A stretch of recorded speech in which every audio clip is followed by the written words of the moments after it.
ഇനി രാജ്യത്തെ ഒന്നാകെ ഞെട്ടിച്ച ഒരു വാർത്തയാണ് കഴിഞ്ഞ ദിവസം വന്ന ഉത്തർപ്രദേശിലെ ഹാത്രസിൽ തിക്കിലും തിരക്കിലും പെട്ട് മരിച്ചവരുടെ എണ്ണം ഉയരുന്നു എന്നുള്ളത്. ഒരു മതപരമായ ചടങ്ങിനിടെയാണ് ഇത്തരത്തിൽ വലിയൊരു ദുരന്തം അവിടെ സംഭവിക്കുന്നത്.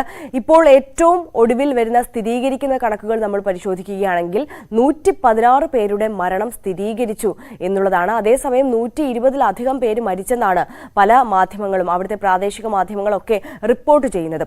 പ്രാർത്ഥനാ യോഗത്തിന്റെ സംഘാടകൻ ബോലെ ബാബയ്ക്കായുള്ള അന്വേഷണം പോലീസ് നടത്തിക്കൊണ്ടിരിക്കുകയാണ്. UP മുഖ്യമന്ത്രി യോഗി ആദിത്യനാഥ് ഇന്ന് അപകടസ്ഥലം സന്ദർശിക്കുന്നുണ്ട്.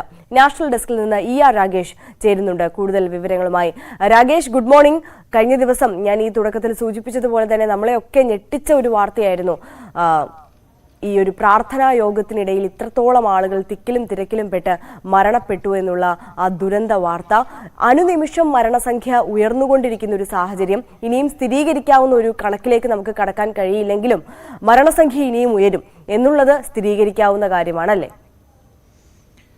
ആര്യ, ആശങ്കപ്പെടുത്തുന്ന കണക്കുകളാണ് ഉത്തർപ്രദേശിലെ ഹാത്രസിൽ നിന്ന് വന്നുകൊണ്ടിരിക്കുന്നത്. കാരണം 116 പേരുടെ മരണം ഔദ്യോഗികമായി സ്ഥിരീകരിച്ചിട്ടുണ്ട് സംസ്ഥാന സർക്കാർ. പക്ഷേ പ്രാദേശിക മാധ്യമങ്ങളടക്കം റിപ്പോർട്ട് ചെയ്യുന്നത് മരണം 125 കടന്നു എന്നുള്ളതാണ്. അങ്ങനെയെങ്കിൽ മരണസംഖ്യ ഇനിയും ഉയർന്നേക്കാം. അതാണ് ആശങ്കപ്പെടുത്തുന്ന പ്രധാനപ്പെട്ട കാര്യം. ഏതായാലും 72 പേരെയാണ് ഇതുവരെ തിരിച്ചറിയാൻ കഴിഞ്ഞിട്ടുള്ളത്. ഈ മരിച്ചവരിലേറെയും സ്ത്രീകളാണ്, ഒപ്പം കുട്ടികളും മരിച്ചിട്ടുണ്ട്. അതായത് 116 പേരുടെ മരണം സ്ഥിരീകരിച്ചതിൽ 108 പേർ സ്ത്രീകൾ, 7 കുട്ടികൾ, ഒരു പുരുഷൻ എന്നിങ്ങനെയാണ് മരണം ഇപ്പോൾ സ്ഥിരീകരിച്ചിരിക്കുന്നത്. ഇന്നലെ വൈകിട്ടാണ് ഈ ദാരുണമായ സംഭവം നടക്കുന്നത്. ഏതായാലും ഇതുമായി ബന്ധപ്പെട്ട അപകട കാരണം സംബന്ധിച്ച ചില വിവരങ്ങൾ കൂടി വന്നുകൊണ്ടിരിക്കുന്നു. അതിൽ ഏറ്റവും പ്രധാനമായി പറയുന്നത് 1.5 മണിക്കൂർ നീണ്ട പ്രസംഗമാണ് അവിടെ ഈ മതപരമായ ചടങ്ങിൽ ബോലെ ബാബെ നടത്തിയത്.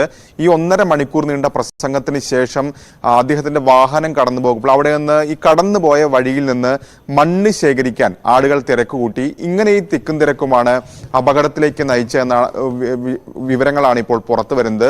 ഒരു ദൃക്സാക്ഷി തന്നെ ഈ വിഷയത്തിൽ പ്രതികരിച്ചത്, ഈ സംഭവത്തിന് ശേഷം ഈ താൽക്കാലികമായുള്ള ക്രമീകരിച്ചിരിക്കുന്ന പന്തലിൽ നിന്ന് പുറത്തു പോകാൻ ആളുകൾ ശ്രമം നടത്തി. എന്നാൽ പുറത്തേക്ക് പോകാൻ കാര്യമായ വഴികളൊന്നും തന്നെ ഉണ്ടായിരുന്നില്ല. ഒരു വഴി മാത്രമാണ് ഉണ്ടായിരുന്നത്. അപ്പോൾ ഈ തിക്കും തിരക്ക് അവിടെ വന്നു. മാത്രമല്ല, ഈ പന്തലിന് പുറത്തായി നിരവധി വാഹനങ്ങൾ, പ്രത്യേകിച്ച് ബൈക്കുകളൊക്കെ തന്നെ പാർക്ക് ചെയ്തിരുന്നു. അപ്പോൾ അവിടെയും ആളുകൾക്ക് പുറത്തു പോകാൻ കഴിഞ്ഞില്ല. അവിടെ അതുകൊണ്ട് തന്നെ വലിയ തിക്കും തിരക്കും ഉണ്ടായി. ഇതാണ് അപകടത്തിലേക്ക് നയിച്ചത് എന്നാണ് ദൃക്സാക്ഷികൾ പറയുന്നത്. പക്ഷേ സർക്കാരിന്റെ ഭാഗത്തുനിന്ന് അല്ലെങ്കിൽ ജില്ലാ ഭരണകൂടത്തിന്റെ ഭാഗത്തുനിന്ന് ഇതുവരെ ഈ അപകടം എങ്ങനെ ഉണ്ടായി എന്ന കാര്യത്തിൽ ഔദ്യോഗികമായ സ്ഥിരീകരണം വന്നിട്ടില്ല. ഏതായാലും നിരവധി പേർ ഇപ്പോഴും ചികിത്സയിൽ കഴിയുന്നുണ്ട്. സമീപത്തെ ആശുപത്രികളിലും മറ്റും ചികിത്സയിൽ തുടരുകയാണ്. പ്രത്യേകിച്ച് ഇറ്റയിലെ ആശുപത്രിയിലാണ് കൂടുതൽ പേരെയും പ്രവേശിപ്പിച്ചിരിക്കുന്നത്. ഇന്ന് യോഗി ആദിത്യനാഥ് ഈ സംഭവ സ്ഥലം സന്ദർശിക്കുന്നുണ്ട്. ഈ ഹാദ്രസിലെ ഈ അപകടം നടന്ന സ്ഥലം ഏതായാലും സന്ദർശിക്കുന്നുണ്ട്. ഒരു പ്രതികരണം ഒരുപക്ഷെ ഈ വിഷയത്തിൽ ഔദ്യോഗികമായി തന്നെ അന്വേഷണവുമായി ബന്ധപ്പെട്ട കാര്യങ്ങളൊക്കെ തന്നെ മുഖ്യമന്ത്രിയുടെ ഭാഗത്തുനിന്ന് ഉണ്ടായേക്കാം. ഏതായാലും ഈ സംഭവശേഷം ബോലെ ബാബയെ കുറിച്ച് അന്വേഷിച്ചു എന്നാണ് പോലീസ് പറയുന്നത്. പക്ഷേ ഇതുവരെ കണ്ടെത്താൻ കഴിഞ്ഞില്ല. അതായത് മെയിൻപുരിയിലെ രാംകുതിർ ചാരിറ്റബിൾ ട്രസ്റ്റിൽ ആണ് അദ്ദേഹം പോയിരുന്നത്. പക്ഷെ അവിടെയൊക്കെ തന്നെ അന്വേഷണം നടത്തി, പോലീസ് എത്തി അവിടെ പരിശോധന നടത്തി. പക്ഷേ ഇതുവരെ കണ്ടെത്താൻ കഴിഞ്ഞില്ല എന്ന വിവരമാണ് ഇപ്പോൾ പോലീസിന്റെ ഭാഗത്തുനിന്ന് ഉണ്ടായിരിക്കുന്നത്. ഏതായാലും ഇയാൾക്കായുള്ള തിരച്ചിൽ ഊർജിതമായി തുടരുന്നു എന്നാണ് ഇപ്പോൾ പോലീസ് വ്യക്തമാക്കുകയും ചെയ്തിട്ടുള്ളത്. പക്ഷേ ഇതിനിടയിലും ആശങ്കപ്പെടുന്ന പ്രധാനപ്പെട്ട കാര്യം മരണസംഖ്യ ഉയരുന്നു എന്ന് തന്നെയാണ്. അതെ രാഗേഷ് സൂചിപ്പിച്ചതുപോലെ തന്നെ മരണസംഖ്യ ഉയരുന്നു എന്നുള്ളത് തന്നെയാണ് ഏറെ ആശങ്കപ്പെടുത്തുന്ന സാഹചര്യം. രാഗേഷ്, ഇതിപ്പോൾ ഈ ബോലെ ബാബയെ കുറിച്ച് പറയുകയാണെന്നുണ്ടെങ്കിൽ ഒരുപാട് അനുയായികളുള്ള ഇദ്ദേഹത്തിന്റെ സദസ്സിൽ പൊതുവായി ആത്മീയ നേതാവാണ്. ഒരുപാട് ആളുകൾ എത്തുന്ന സദസ്സുകൾ നയിക്കുന്ന, സത്സംഗങ്ങൾ നയിക്കുന്ന ഒരു വ്യക്തിയാണെന്നുള്ളതാണ് മനസ്സിലാക്കുന്നത്. എന്തായാലും എന്തുകൊണ്ട് ഈ ഒരു അപകടം സംഭവിച്ചു എന്നുള്ളത് സ്ഥിരീകരിക്കുന്നില്ല, ഔദ്യോഗികമായി ഭരണകർത്താക്കൾ സ്ഥിരീകരിക്കുന്നില്ല എന്നുണ്ടെങ്കിൽ പോലും കൃത്യമായ ക്രമീകരണം നടത്തിയിട്ടില്ല. ഇത്തരത്തിലുള്ള പരിപാടി സംഘാടകർ നടത്തിയിട്ടില്ല എന്നുള്ളത് വ്യക്തമാണ്. അത്തരത്തിൽ സംഘാടനത്തിലെ പാളിച്ച തന്നെയാണ് വലിയൊരു ദുരന്തത്തിലേക്ക് നയിച്ചത് എന്നുള്ളത് നമുക്ക് പറയാം. ഈ ബോലെ ബാബയെ കുറിച്ച് കൂടുതൽ വിശദമായി പറയുകയാണെന്നുണ്ടെങ്കിൽ ഇയാളുടെ ഒരു പശ്ചാത്തലം, ഇയാളുടെ ആത്മീയ സത്സംഗങ്ങൾ, അതേക്കുറിച്ചൊക്കെ എങ്ങനെയാണ് വിശദാംശങ്ങൾ? ആര്യ ചോദിച്ച ആദ്യത്തെ കാര്യത്തിലേക്ക് വരാം. അതായത് അനുമതി വാങ്ങിയെന്ന് സംബന്ധിച്ച്, അതായത് അനുമതി വാങ്ങിയിരുന്നു എന്ന് ഏതായാലും ജില്ലാ ഭരണകൂടം വ്യക്തമാക്കുന്നുണ്ട്. കാരണം ജില്ലാ ഭരണകൂടം വ്യക്തമാക്കുന്ന പ്രധാനപ്പെട്ട കാര്യം 80,000 പേർക്ക് അനുമതി നൽകിയിരുന്നു. പക്ഷെ 80,000 പേരല്ല അവിടെ പങ്കെടുത്തത്. അതിൽ കൂടുതൽ ആളുകൾ വന്നു. പ്രതീക്ഷിക്കാത്ത സ്ഥലങ്ങളിൽ നടക്കം മറ്റു ജില്ലകളിൽ നടക്കം ആളുകൾ വന്നു. അതാണ് ഇത്തരത്തിൽ അപകടത്തിലേക്ക് നയിച്ചു എന്നാണ് പറയുന്നത്. സംഘാടകർക്ക് അവർക്ക് നിയന്ത്രിക്കാൻ സാധിച്ചില്ല.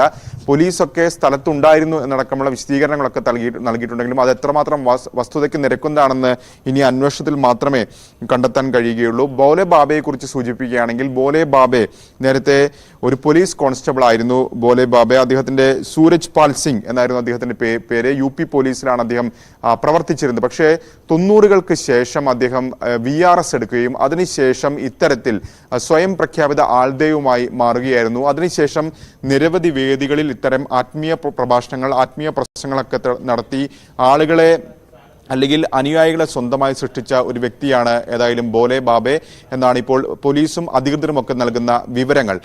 ഇദ്ദേഹത്തിന്റെ ഭാര്യയും സമാനമായ രീതിയിൽ ഒരു ആൾദൈവമാണ് എന്ന വിവരങ്ങൾ കൂടി ഇപ്പോൾ പുറത്തു വരുന്നുണ്ട്. ഏതായാലും ഇതുമായി ബന്ധപ്പെട്ട് കൂടുതൽ വിവരങ്ങൾ വരുന്നതേ ഉള്ളൂ. പക്ഷേ ഇപ്പോൾ ഈ സംഭവത്തിന് ശേഷം ബോലെ ബാബയെ കാണാനില്ല. ബോലെ ബാബയെ മെയിൻപുരിയിലെ ചാരിറ്റബിൾ ട്രസ്റ്റിലേക്കാണ് ആദ്യം ഈ സംഭവത്തിന് ശേഷം പോയിരുന്നത്. അവിടെയൊക്കെ പരിശോധന നടത്തി, എന്നാൽ കണ്ടെത്താൻ കഴിഞ്ഞില്ല എന്നാണ് ഇപ്പോൾ പോലീസ് പറയുന്നത്. മാത്രവുമല്ല, UPയിൽ മാത്രമല്ല രാജസ്ഥാനിലെ അടക്കം ഇദ്ദേഹത്തിന് വലിയ സ്വാധീനമുണ്ട്. ഒരുപക്ഷെ സംസ്ഥാനം വിട്ടുപോകാനുള്ള സാധ്യതയും പോലീസ് തള്ളിക്കളയുന്നില്ല. തീർച്ചയായും രാഗേഷാണ് വിവരങ്ങൾ നൽകിയത്. ഉത്തർപ്രദേശിലെ ഹാത്രസിൽ ബോലെ ബാബെ എന്ന ആത്മീയ നേതാവിന്റെ പ്രഭാഷണത്തിൽ പങ്കെടുക്കാനെത്തിയ ആളുകൾ തിക്കിലും തിരക്കിലും പെട്ട് മരണപ്പെടുകയായിരുന്നു. വലിയ ദുരന്തമാണ് സംഭവിച്ചത്. ഇതിനോടകം 116 പേരുടെ മരണം ഔദ്യോഗികമായി സ്ഥിരീകരിക്കുന്നുണ്ടെങ്കിലും 125-ലധികം മരണം സംഭവിച്ചു എന്നുള്ളതാണ് പ്രാദേശിക മാധ്യമങ്ങൾ അടക്കം റിപ്പോർട്ട് ചെയ്യുന്നത്. എന്തായാലും 70 പേരെ തിരിച്ചറിഞ്ഞിട്ടുണ്ട്. ഇനിയും മരണസംഖ്യ ഉയരുമെന്നുള്ളതാണ് ഏറെ ആശങ്കപ്പെടുത്തുന്ന കാര്യം.